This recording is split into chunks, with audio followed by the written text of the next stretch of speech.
Welcome to Living Peacefully. Dear friends, we live in a world full of uncertainties and constant changes.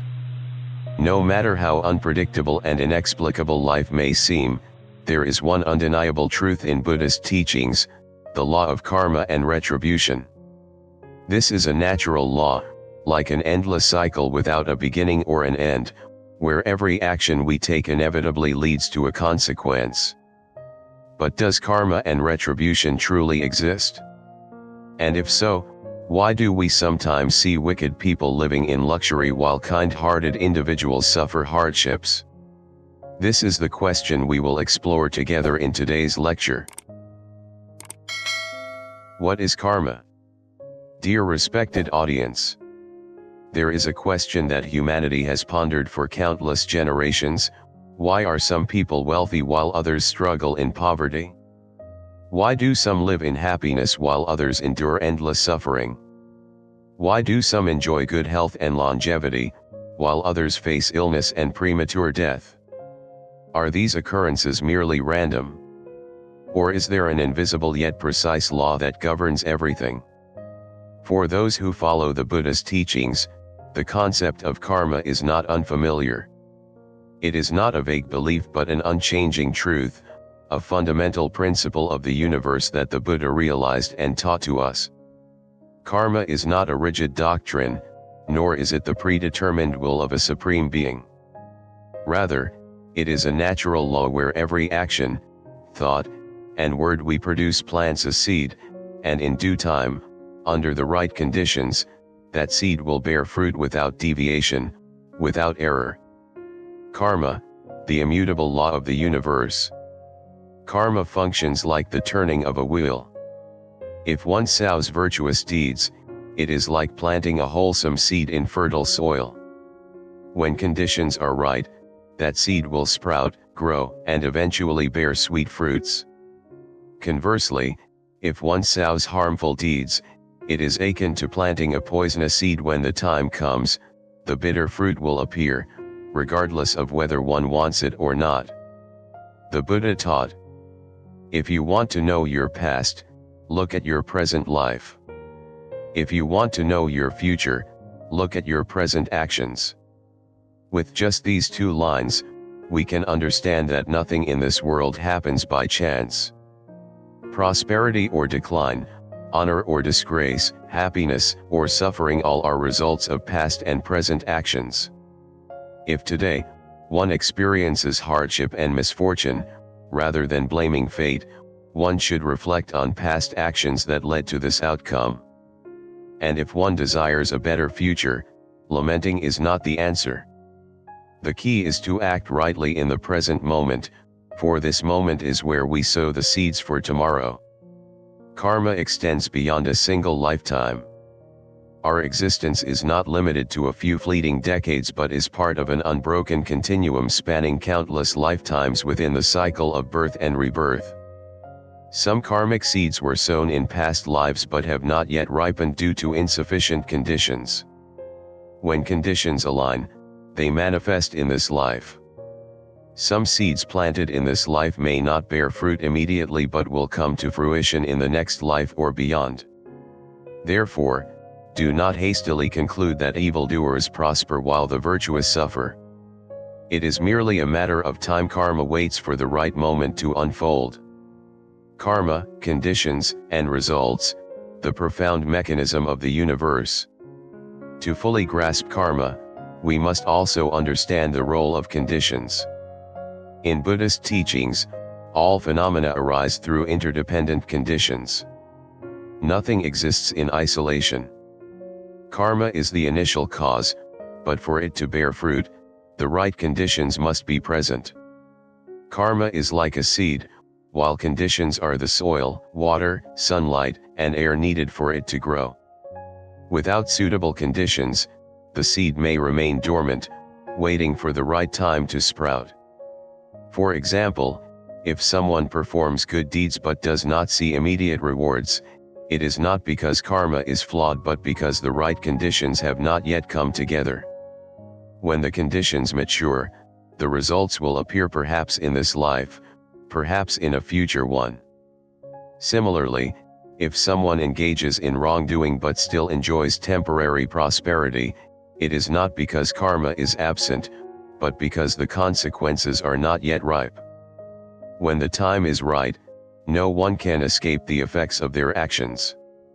Because karma unfolds according to this intricate interplay of conditions, we cannot judge its fairness based on a single moment. Just as a farmer does not expect to harvest crops immediately after planting, one must understand that karma takes time to ripen. Some actions yield immediate results, while others take years or even lifetimes to manifest.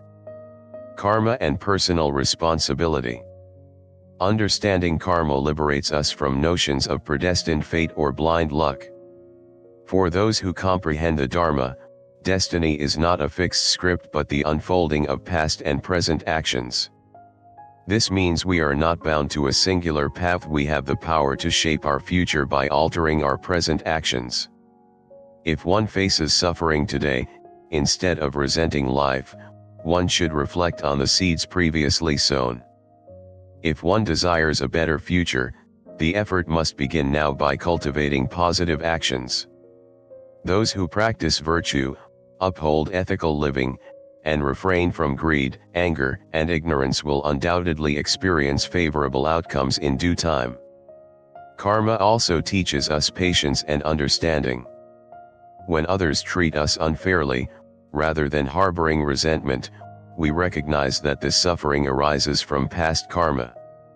Instead of reacting with anger, we should accept it with equanimity and focus on creating new positive karma. Moreover, karma reminds us to be mindful in every thought, word, and deed. Even the smallest action can set into motion consequences that shape our future. Never underestimate a small good deed, it may accumulate into a great blessing. Likewise, never dismiss a minor wrongdoing, it may lead to significant suffering down the road. Karma, the path to liberation. Those who truly understand karma become mindful and disciplined, avoiding evil and cultivating goodness. They live with awareness in each moment, knowing that everything in their lives is self-created. This realization dissolves fear and anxiety about the future. The Buddha taught that liberation from suffering lies in transforming our karma by living virtuously, cultivating inner peace, and following the noble path. When we act with kindness, we are sowing seeds of peace and happiness that will bloom into joy and wisdom in the future. May this teaching help you gain deeper insight into karma so that you may build a life filled with goodness, peace, and meaning. Namo Shakyamuni Buddha. Good deeds and the rewards of virtuous actions. Dear respected audience, in life, perhaps no one among us does not long for good things, a life filled with peace, good health, happiness, and abundance. But have we ever wondered where these blessings come from? Are they mere coincidences, or are they the results of something deeper, governed by an invisible yet precise law that governs the universe? For those who have encountered the teachings of the Buddha, we understand that these fortunate circumstances are not random occurrences, nor are they bestowed by a divine being. Rather, they are the natural outcomes of the virtuous actions we have performed in the past and present. Just as a seed planted in fertile soil, nurtured with sincerity and compassion, will one day bear sweet fruit, so too will the good deeds we sow eventually bring us happiness and prosperity. The Buddha taught, if you sow good seeds, you will reap good fruit; if you sow evil, you will harvest suffering. Like a shadow following the body, like an echo answering a sound, there is no escape. So, what constitutes a good action? And why do virtuous deeds lead to good outcomes? Let us deeply reflect on this teaching through the lens of karma as the Buddha has explained. Good actions, the foundation of merit and blessings. What is goodness? For those who follow the path of the Buddha, goodness is not merely defined by external acts but encompasses our thoughts, words, and deeds that bring benefit to ourselves and others, without causing harm or suffering. Goodness is not limited to grand gestures but can be found in a simple smile of compassion, a kind word, or an act of forgiveness. Goodness is the light that dispels the darkness of greed, anger, and ignorance. The Buddha taught that goodness is not only expressed through acts of charity but also in upholding moral discipline, practicing patience, cultivating equanimity, diligently following the Dharma, and maintaining wisdom in every thought. Even the smallest good deed, like a drop of water, will eventually fill the vast reservoir of merit. Some people believe that simply visiting temples, making offerings, or reciting scriptures is enough to accumulate blessings.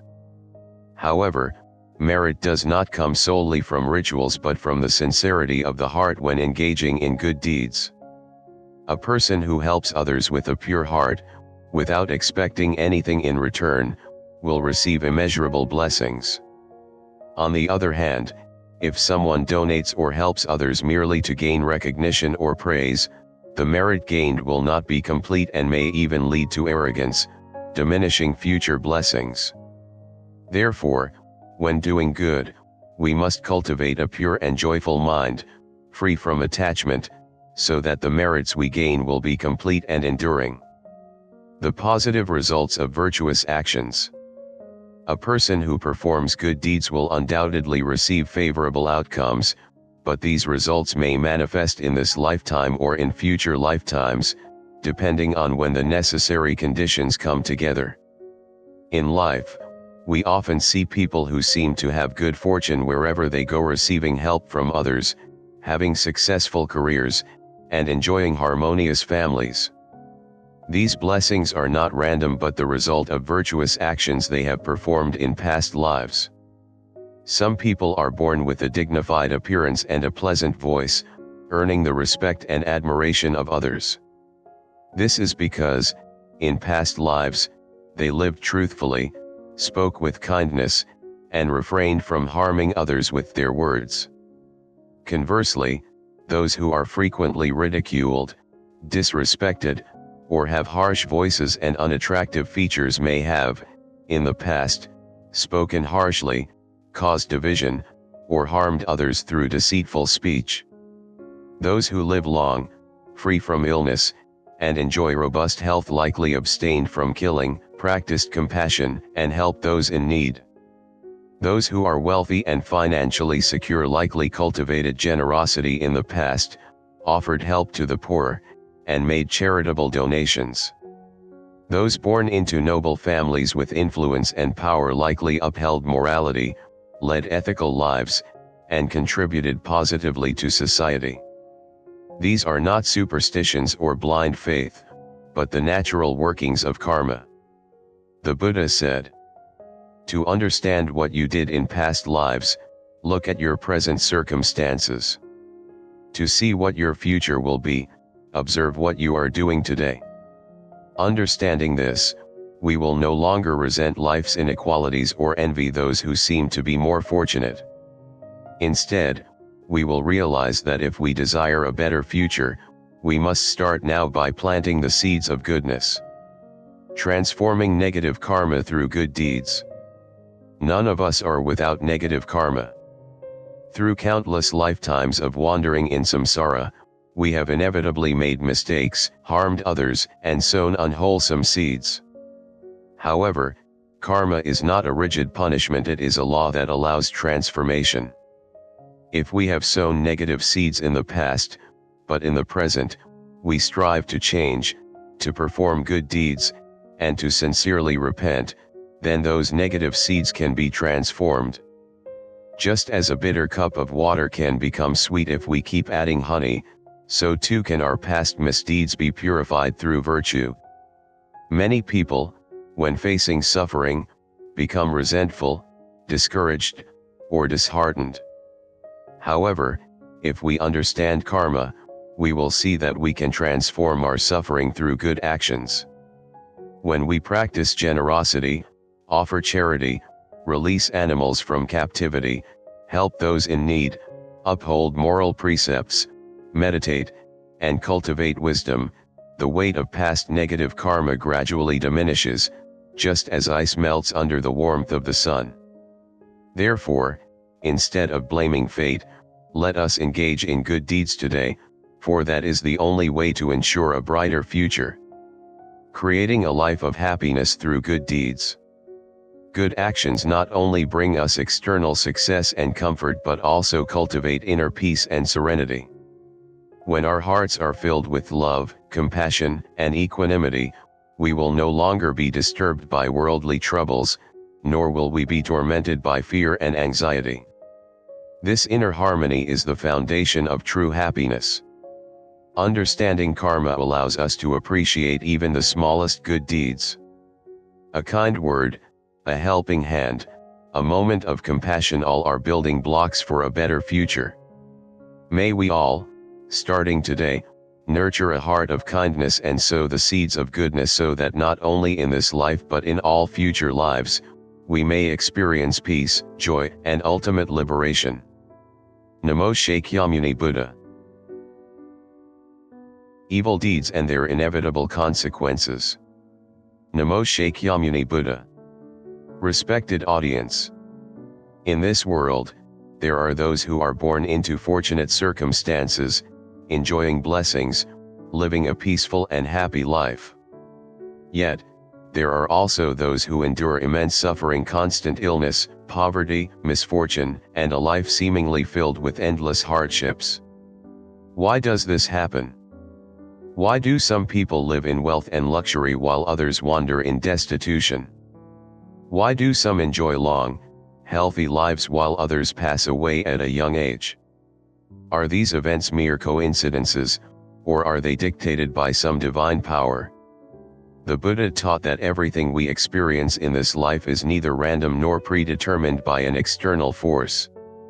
Rather, all outcomes arise from our own past and present actions. Good or bad, fortunate or unfortunate, happiness or suffering, each is a result of the seeds we have sown.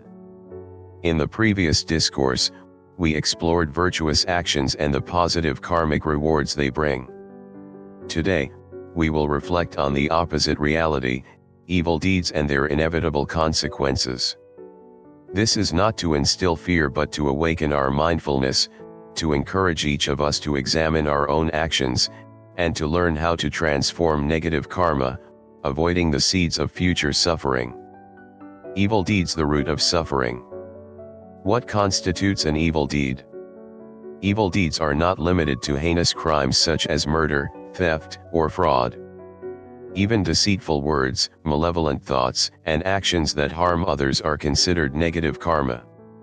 In the 10 unwholesome deeds, Dhapasimhita, the Buddha categorized evil karma into 3 forms: bodily misconduct, verbal misconduct, and mental misconduct.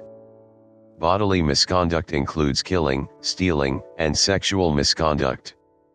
When one takes the life of another being, whether human or animal, one has sown the seed of cruelty, and inevitably, that seed will ripen into suffering.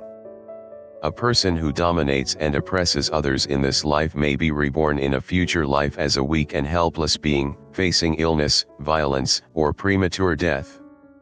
Verbal misconduct includes lying, divisive speech, harsh speech, and idle chatter. A habitual liar may deceive others temporarily, but ultimately, their deceit will return to harm them. Those who use words to insult, curse, or incite division will find themselves surrounded by conflict, mistrust, and disdain. Their lives will be filled with discord and unhappiness. Mental misconduct includes greed, hatred, and delusion. Those consumed by greed, constantly craving what is not theirs, live in perpetual dissatisfaction. Those filled with hatred, easily angered and resentful, will experience constant mental agitation and suffering. Those deluded, who refuse to acknowledge the reality of karma and moral consequences, wander through life without direction, making choices that lead to their own downfall. Every evil act, no matter how small, plants a seed of suffering. If a person does not recognize their mistakes and continues to act unwholesomely, their negative karma will accumulate, and eventually, they will face the full consequences of their actions. The inevitable consequences of evil actions. There is a well-known saying, good or evil, in the end, karma will return. It's only a matter of sooner or later. The Buddha taught that the consequences of one's actions manifest in three ways: in this very life, in the next life, or in many future lifetimes. Some may commit evil deeds and appear to enjoy prosperity, seemingly escaping punishment. However, this is only because the conditions for their negative karma to ripen have not yet matured. Just as a seed must wait for the right time and conditions to sprout, so too must karma wait for the appropriate circumstances to bear fruit. A person who engages in killing or violence may live strongly now, but in future lifetimes, they will suffer from chronic illnesses, premature death, or may become victims of violence themselves. Those who habitually steal or deceive will experience a life of lack and loss, always struggling with financial insecurity. Those who use harmful speech, lying, gossiping, or speaking harshly will, in future lives, be reborn with unpleasant voices, suffer from communication difficulties, or live in constant mistrust. Those who cultivate greed and selfishness, harming others for personal gain, will, in future lives, find themselves surrounded by deceitful and malicious individuals, living in environments devoid of genuine love and support. Some consequences are even more severe.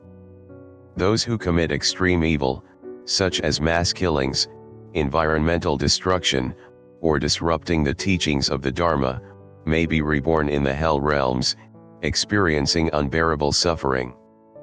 In these realms, beings undergo immense torment, reflecting the suffering they once caused others.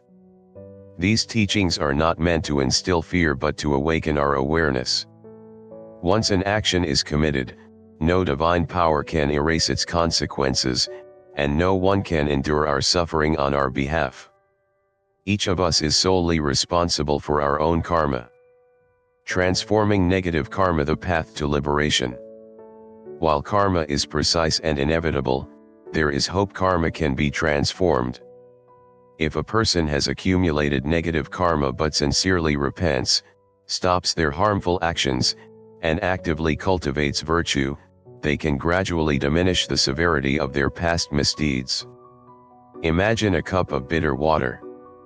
If we continuously add drops of honey, eventually, the bitterness will fade, replaced by sweetness.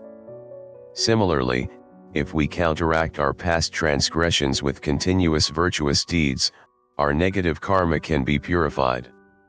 One can begin this transformation by practicing the 5 precepts, refraining from killing, stealing, sexual misconduct, lying, and intoxicants.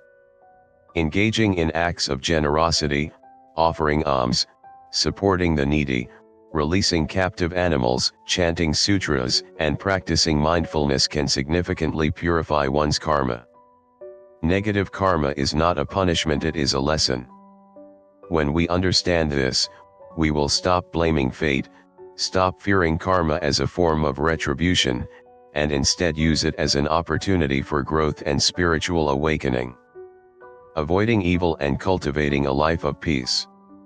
To live a truly fulfilling life, we must refrain from evil and cultivate wholesome actions. Every thought, word, and action contributes to our future reality. A life of kindness, generosity, patience, and wisdom ensures a future of happiness, while a life of harm, deceit, and cruelty guarantees suffering. With this understanding, let us reflect deeply on our daily choices. Even seemingly small actions, choosing to speak kindly instead of harshly, choosing to forgive instead of retaliating, choosing to help rather than harm, accumulate and shape our destiny. May we all, from this moment forward, walk the path of righteousness, transforming any past negative karma through sincere efforts, so that in this life and future lifetimes, we may experience peace, joy, and ultimate liberation. Namo Amitabha Buddha. The power to change, choosing your own path. Namo Shakyamuni Buddha. Respected audience. The law of cause and effect operates as an immutable principle, governing all beings within the cycle of birth and death. Just as sunlight evaporates water, just as rain nourishes plants to grow, every action we take leaves an imprint in the endless stream of life. Those who cultivate goodness reap happiness, while those who engage in wrongdoing suffer pain. This is an impartial law that favors no one. However, this does not mean that we are trapped by the consequences of our past with no way out. The Buddha taught that although karma manifests as an intricate web of interwoven causes and effects, we still have the power to change. We have the ability to choose a new path, to transform suffering into joy, and to rise from ignorance and wrongdoing to wisdom and virtue. If everything in life were predetermined, and if we had no power to change our destiny, then the teachings of the Buddha would be meaningless. But because the Dharma is the path to liberation, the light that dispels the darkness of ignorance, it is up to us as students of the Buddha to recognize that no matter what our past may be, we can transform ourselves and take control of our future. The mind is the master, karma is the servant. In the scriptures, the Buddha repeatedly emphasized, mind precedes all phenomena, mind is their chief, mind creates them. We are not bound by what has happened in the past, rather, it is our present mind and actions that shape our future. If someone has committed many mistakes, but at some point awakens to their wrongdoings, sincerely repents, and strives to change, then in that very moment, karma begins to shift. Imagine a person lost in a dense forest. If they continue walking in the wrong direction, they will only become more lost. But if they stop, retrace their steps, and choose a new direction, they will eventually find their way out of the darkness. There are those who once took many lives but later understood the law of cause and effect, chose a vegetarian lifestyle, practiced releasing captive animals, and cultivated compassion.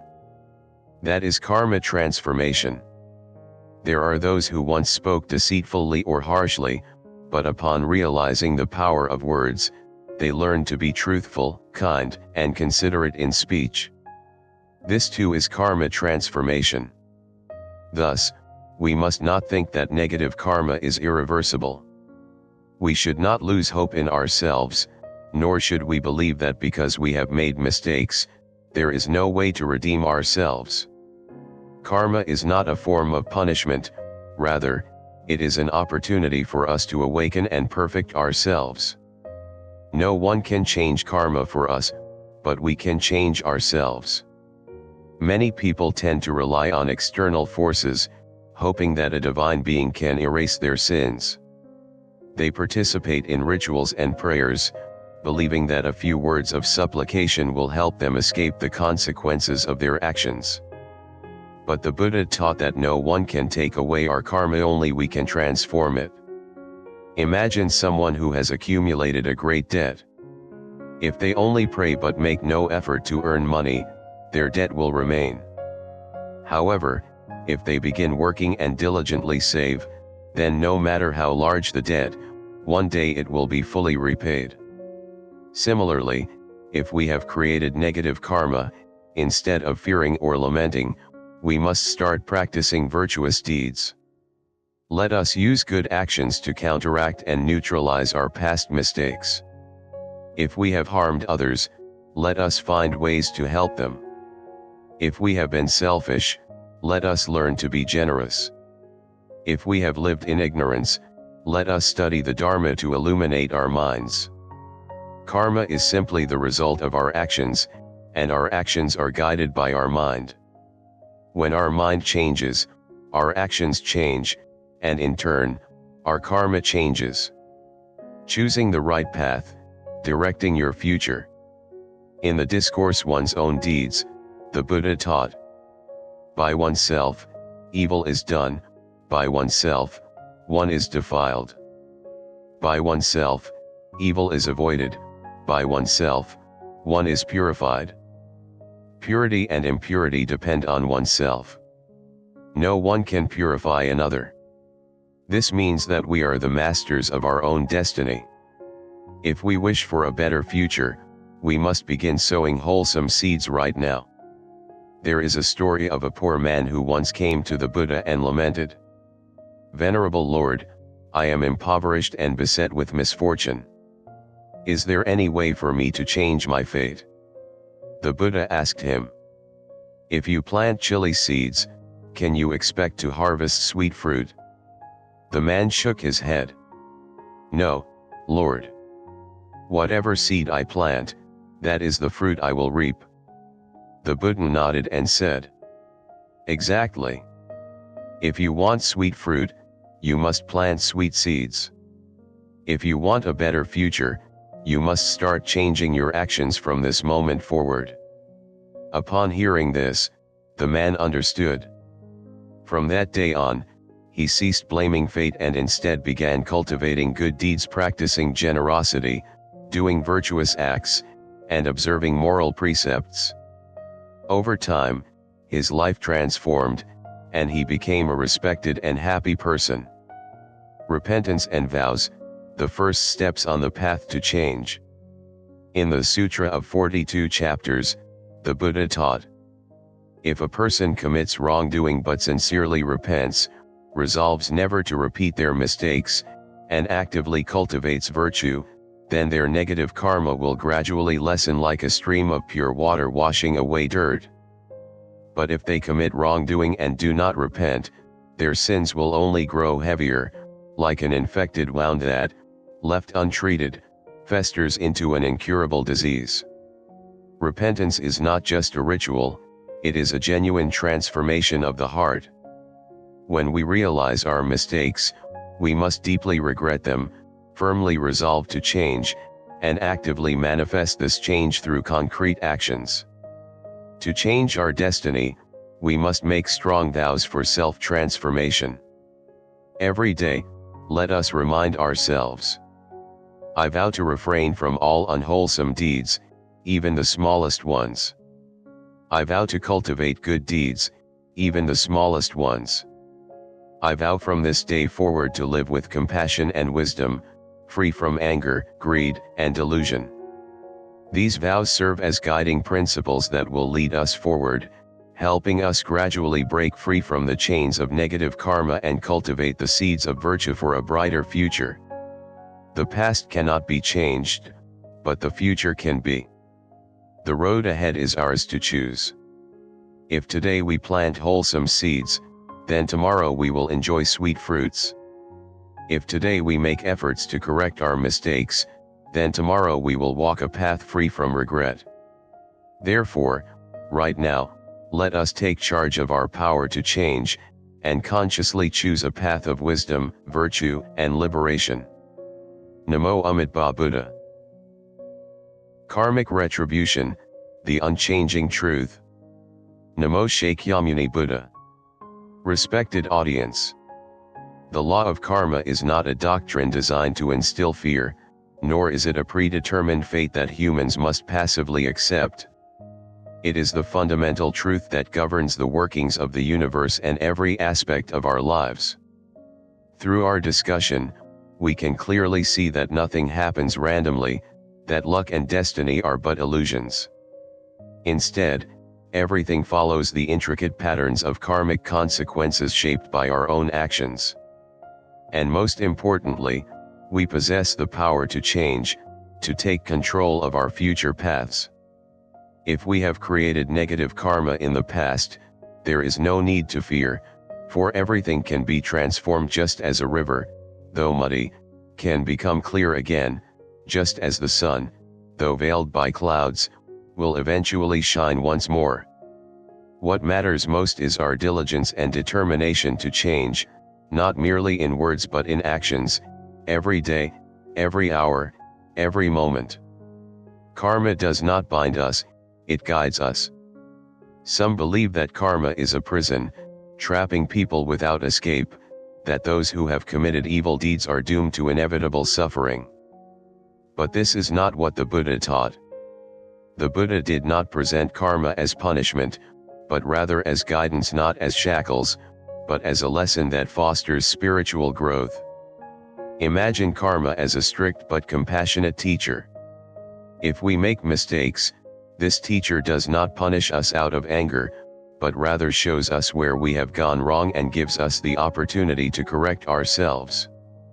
A child who never falls will never learn how to stand up.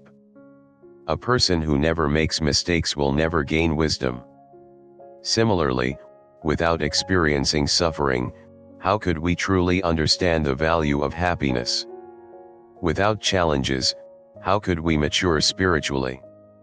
Karma is not rigid or predetermined. A seed planted does not sprout immediately, it requires the right soil, water, and sunlight. Likewise, karmic results do not always manifest immediately, they ripen based on conditions and the level of inner transformation. Even a person who has committed evil but genuinely repents and cultivates goodness is like a farmer who, despite initially planting in poor soil, diligently nurtures the land until it yields a bountiful harvest. No one is forsaken, no one is doomed forever. Many people despair when they reflect on the mistakes they have made. They believe they are beyond redemption, that they have strayed too far to ever find peace. But the Buddha taught that no one is abandoned, no one is condemned to suffering forever, as long as they choose to return to the righteous path. A powerful story from Buddhist scriptures tells of Angulimala, a ruthless murderer who had slain hundreds. But upon encountering the Buddha, he awakened to the truth, repented, and vowed never to harm again. Eventually, he became an arahant, fully liberated from suffering. This story reveals a profound truth: no one is a sinner forever. No one is doomed to be evil for eternity. The only difference lies in whether they have found the light of wisdom. No matter how long a person has been lost in darkness, if they light a lamp even in that very moment, the darkness immediately disappears. So never believe that your mistakes define you forever. All it takes is a sincere desire for transformation, a firm resolution to change, and the path to a brighter future will open. Saving ourselves, the Buddha is only a guide. Some people go to temples, chant sutras, and make offerings, believing that the Buddha will erase their negative karma, that they can escape suffering through prayers alone. But the Buddha does not grant blessings or impose suffering, nor can he take on anyone's karma. He is the guide, but walking the path is up to us. Imagine someone drowning in the ocean. The Buddha extends a boat and teaches them how to row. But if they merely hold onto the boat without rowing, they will remain adrift in suffering. There is a parable about a blind man walking in the dark. He stumbles repeatedly, unable to see. A kind stranger hands him a lantern. However, instead of using the lantern to light his way, he simply holds onto it without opening his eyes, and thus, he continues to stumble. The Dharma is like this too. If we only listen and recite scriptures but fail to apply them, if we only pray but do not change our actions, we will continue to suffer. Karma cannot be altered by mere words, it is transformed through genuine spiritual practice and virtuous deeds. The path to light is always open. We were not born into this world to suffer, nor are we forever bound by our past. Life is meant for learning, for growth, and for walking the path toward enlightenment. Each new day is an opportunity to correct our mistakes, to sow new seeds of goodness. If today we feel anger, let us practice letting go. If today we feel greed, let us cultivate contentment. If today we are ignorant, let us begin studying, reflecting, and seeking wisdom. No one can walk this path for us, but each step we take toward righteousness, no matter how small, brings us closer to liberation. Remember this: the past does not define the future. Only the present moment determines what is to come. If we practice goodness now, we will reap peace in the future. If we remain mindful now, we will no longer be trapped by past karma. Karma is just and impartial, but it is also filled with compassion. Those who sow will inevitably reap, but even barren land can bloom with flowers if properly nurtured. Final words. Looking back at our entire discussion on karmic retribution, we understand that happiness and suffering are not dictated by fate, nor by the will of an external force. They are entirely the results of our own actions and thoughts. Most importantly, no matter where we stand today, no matter what our past holds, the door to transformation is always open, and the path to light is always wide. All we need is the courage to take the first step. Pause for a moment. Reflect on how you have lived. Contemplate what seeds you have planted. Ask yourself, if I continue living this way, what will my future look like? If the answer is not what you hope for, then right now, in this very moment, you have the power to change. You can choose a new path. And believe this, anyone who returns to the light of the Dharma will find peace, joy, and liberation. Namo Amida Buddha.